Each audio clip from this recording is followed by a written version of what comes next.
So we come into this time of a few moments of meditation, of centering in. If your body is comfortable, your spirit will be comfortable. So let your body scooch and settle. Feel yourself held on the chair or wherever you are sitting. If you are home this morning, just let yourself soften into wherever your seat is seated or your body is resting. We center into this moment, remembering who we are.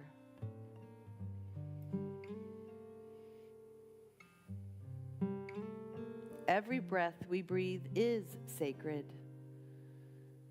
This is our time to remember that.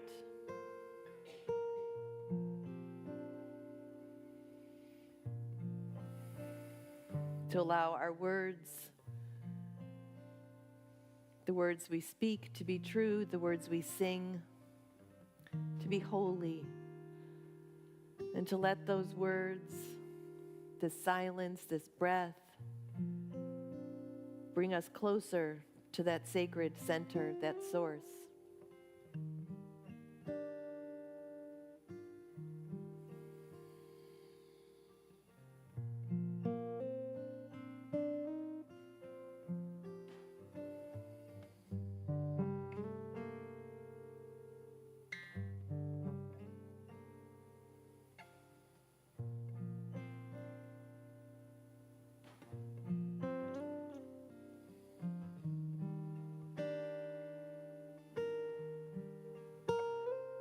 And as your own breath and Roger's gentle guitar lead you into that sacred source, I invite you to hear these words.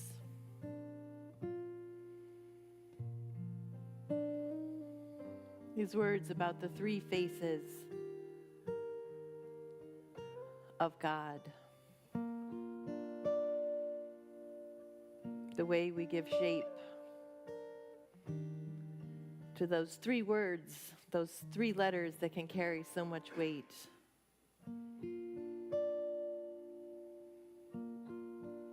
But we enter this space of God beyond us, the unnameable and omni-nameable source of the cosmos, of the earth and all within it.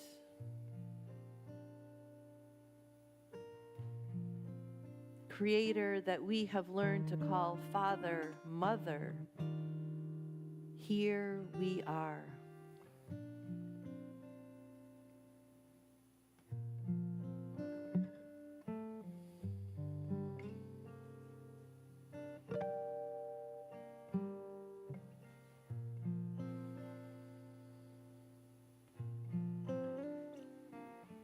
God beside us, beloved incarnation that we come to see and know wherever two or more are gathered.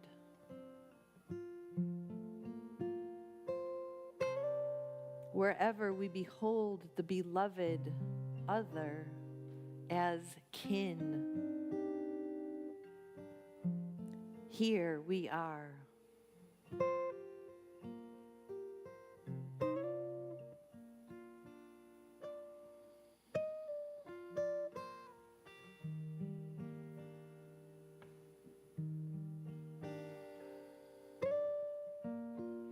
God being us, voiceless voice within,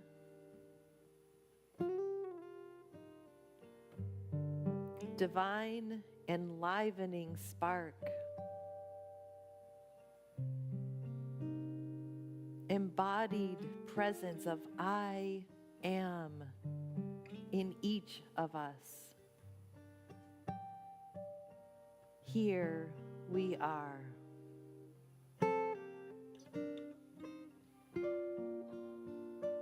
Let us remember every breath is sacred. Let every word be true. Let every song be the holy song of yes to life, to rebirth, to love.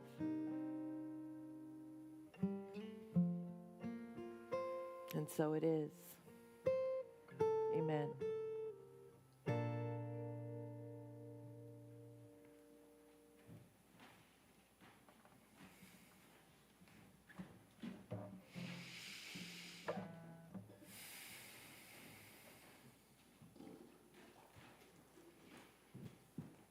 Thanks, Raj.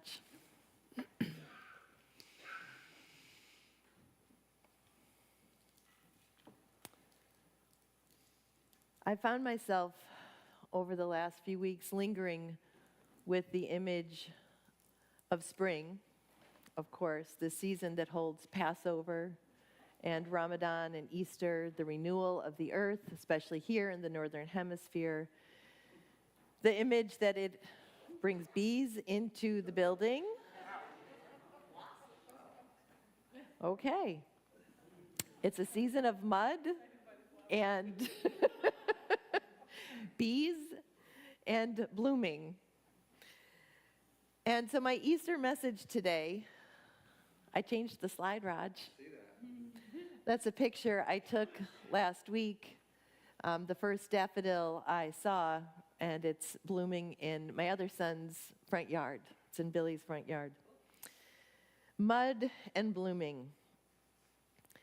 And I have found these threads weaving their way into my prayer, into my meditation, into my wondering over these past weeks, and in some ways leading me into a rabbit hole, but more about that in a few minutes. Not the Easter Bunny rabbit hole. So, images of mud. Stuck in the mud. Someone who can't or won't change over time, we call them you're just a stick in the mud.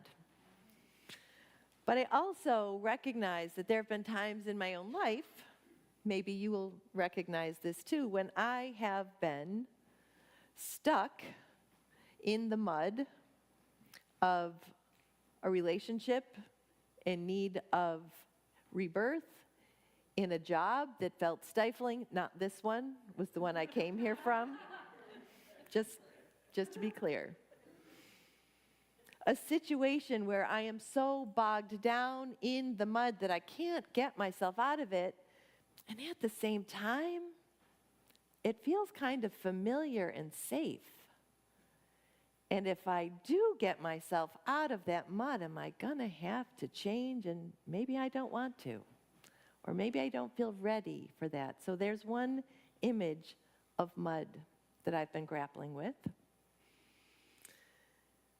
There's also the idea of mud as soil, the soil that we see the spring flowers coming up from.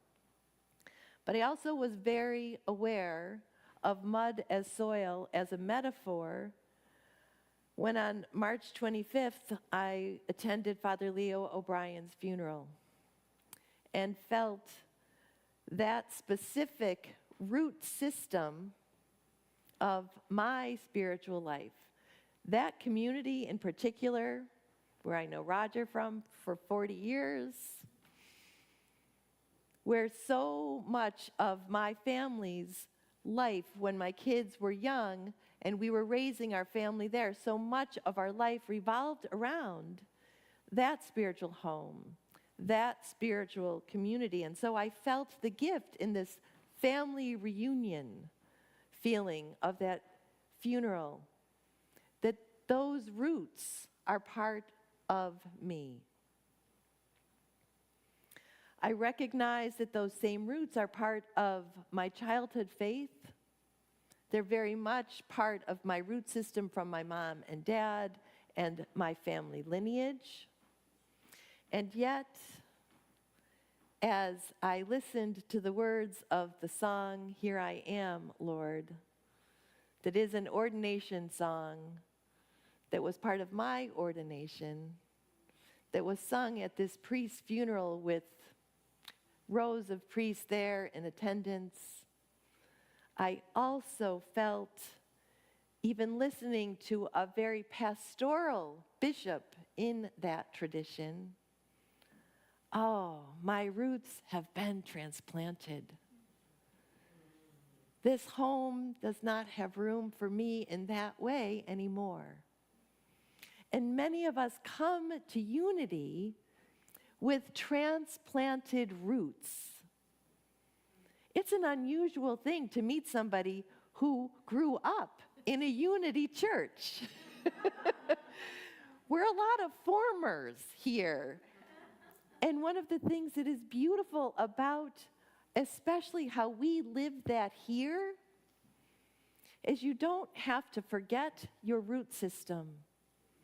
That how we grow together in this transplanted soil makes good use of those roots, even if some of those roots feel like they were chopped very unceremoniously out of a flower pot that no longer fit. Trying to keep with one metaphor today. I think today we'll post a PDF and it's just basically going to have a list of further reading so I can keep myself here. But in talking about this title with Raj, From Mud to Blossom, because those roots feel so healthy now in this transplanted pot, and I recognize, again, it's the metaphor, all of the ways that my relationship with you here and over the years, that my blooming would not have been possible without those roots.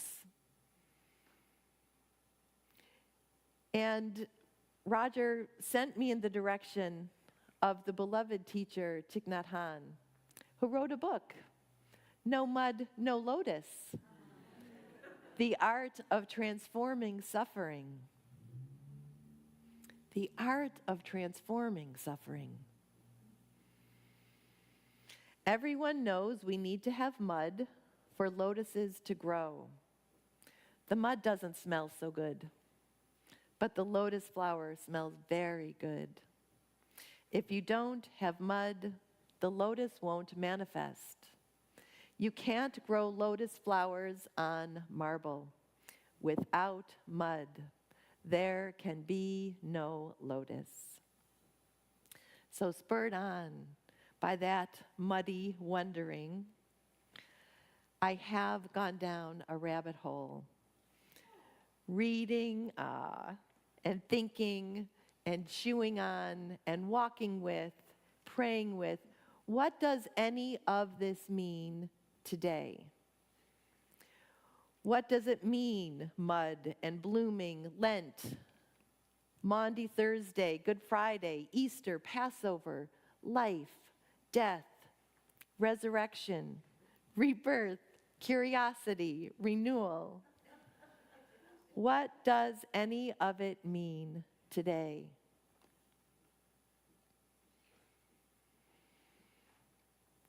Yesterday was the 58th anniversary of when Martin Luther King was assassinated. What does mud and blooming and resurrection and rebirth and curiosity have to do in the face of every evil thing that empire is doing now, but that it has always done?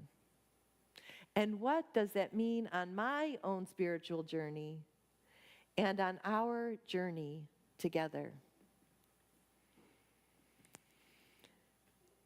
John, Dominic Crossan, and Marcus Borg, that will be one of the see more later.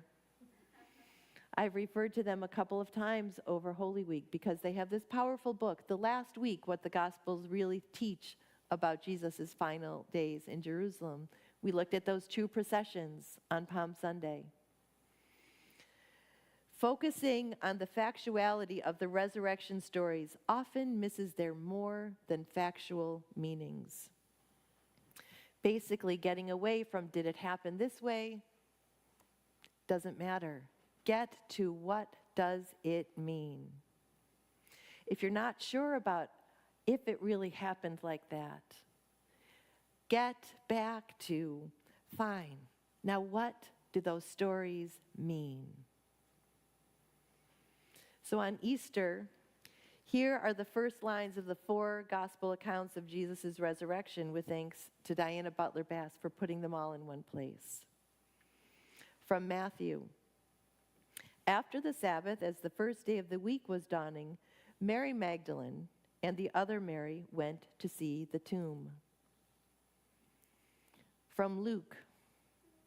But on the first day of the week, at early dawn, the women came to the tomb, taking the spices that they had prepared. From Mark. When the Sabbath was over, Mary Magdalene and Mary, the mother of James and Salome, bought spices so that they might go and anoint him. And very early, on the first day of the week when the sun had risen, they went to the tomb. From John. Early on the first day of the week, while it was still dark, Mary Magdalene came to the tomb. Very aware of my roots, the question that kept coming to me is, what does it mean that all 4 gospel accounts of the resurrection, Mary Magdalene, and sometimes other women, was the first to see the risen Christ? Always the women are the first to see this revelation. In the laws of the Roman Empire, a woman could not testify on her own behalf, but required a male relative to advocate for her. The testimony of women didn't count. In our modern era, the testimony of women, of survivors, of every marginalized voice, still too often do not count. It was the women who stayed and bore witness at both the foot of the cross and at the empty tomb. What if this consistent presence of the women is just one more sign that the way of Jesus is radically different than the way of empire? John Philip Newell writes in The Rebirthing of God that Carl Jung observed in the Christian resurrection story, the risen Christ is not found where his body was laid. The story is not about resuscitation. It's not about zombie Jesus. It is not about resuscitation. It is about resurrection. It is not about reviving the old form. It is about something new, something we could never have imagined emerging from death. It is forever finding its new form, forever unfolding into what has never been. We are constantly unfolding into what has never been, from mud to blossom. We are called to stay present, both at the root of the cross, to bear witness to the pain and suffering of the world, the big world, and to bear witness to the close-to-home sorrows without feeling we need to numb them, to shy away from the discomfort of that. But we are also called to bear witness to the joy of rebirth, to feel our own blooming again and again, and to make good, holy trouble, seeing the mud and recognizing the blooming, recognizing the places where our hearts have hardened into mud that just wants to crack open with that soft, gentle spring rain. We are Easter people. And from All Hail the Easter People by Stephen Smith, here's a small little bit of that. No one who has not been broken can ever become an Easter person. Because being an Easter person means first that something in you has died, something in you has been lost, something in you went away, never to be seen again, ever. Being an Easter person means that you don't stay in that great loss, that great dark night of the soul. Being an Easter person means somehow, in a way you find it hard to put words to, you got out of the tomb that could have swallowed you up forever. You realize that being swallowed up in the darkness is not the life at all that you envisioned or wanted for yourself. But being an Easter person is being resurrected. Being an Easter person means you just keep taking steps out of that tomb, out of that cave, out of that darkness, again and again. The story of that empty tomb means little without remembering the events that led to the crucifixion of Jesus of Nazareth. Jesus taught in his radically inclusive ministry, in words and actions, that all are welcome at the table.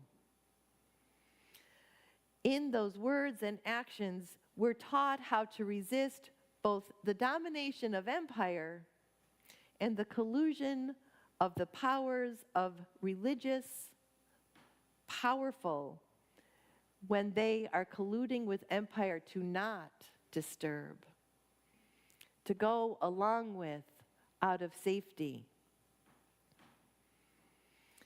This subversive teacher ate with the powerless, with the marginalized, with the oppressed and forgotten ones. And he made those powers that be really nervous about a revolution. But it was not a revolution from a department of war. It was a revolution from a department of love. Everything, every bit of the mud, of circumstance, of relationship, of every stone we pile on top of our hearts, every muddy emptiness, every fearful event we see unfolding around us daily, everything is still invited to bloom, to blossom, to grow in that soil transformed by love. We are an Easter people. We are holy fools who sing and dream and love despite and in the face of every darkness. We plant seeds of hope and compassion and peace. We recognize and aspire to live the truth that love is an action word, and we are love. We build beloved community, knowing that the next Buddha is the Sangha, and we wash each other's feet in loving, sacred service. We tend the fires of justice and witness the Christ processing down Main Street and Central Avenue. And we remember that we are the incarnations of the all that is. We are risen. We bear witness to this full human experience that our souls agreed to in this moment. And we are the divine miracles that we have been waiting for.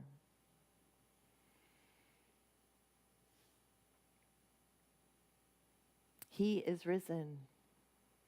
We are risen. Wake up. Your stone has rolled away. Wake up and don't go back to sleep. And so it is. Amen.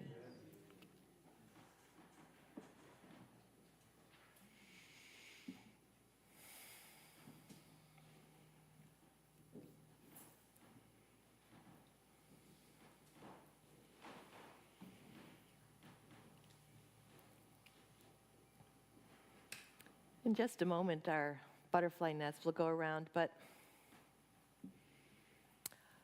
one of the rabbit holes I went down, and there's so much beauty out there right now. One of the things I read started with, Mary Magdalene is having a moment. She is having a moment, and it's about time. But I don't know, I was not going to share this, and I stuck it in case I changed my heart. I had the gift of being at a retreat day with Joan Horgan on July 22nd, which is the feast of Mary Magdalene. And we were given just passages of gospel snippets where Mary Magdalene appears, and then just invited to just go off and be with those. And I felt like this was birthed through me, and maybe with Mary Magdalene's help. You won't see that there are, but I bet you will recognize some of them. That there are words in italics here that are directly from those gospel accounts. But this is a poem I wrote called The Tower. That is Mary Magdalene's name, The Tower. And she says, just because I am misunderstood, misremembered, my story nearly mislaid, that does not mean I am not here. You have tended the fire, kept faithful watch over centuries, just as I watched, as we watched. For there were also women there that day. The sky grew black and rocks split open. We were there looking on from a distance, the women who had followed our beloved Rabboni, ministered to him, with him. When all seemed lost, when evening came, we Marys were still there, sitting opposite the tomb, keeping faithful watch. At early dawn, we took our spices, entered the tomb, perplexed, terrified, weeping. Yet as I stood, I heard that voice I knew so well, Mary.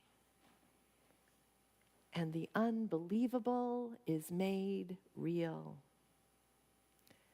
Tend the fire. Tell your story. Hear your name. And so it is. Amen.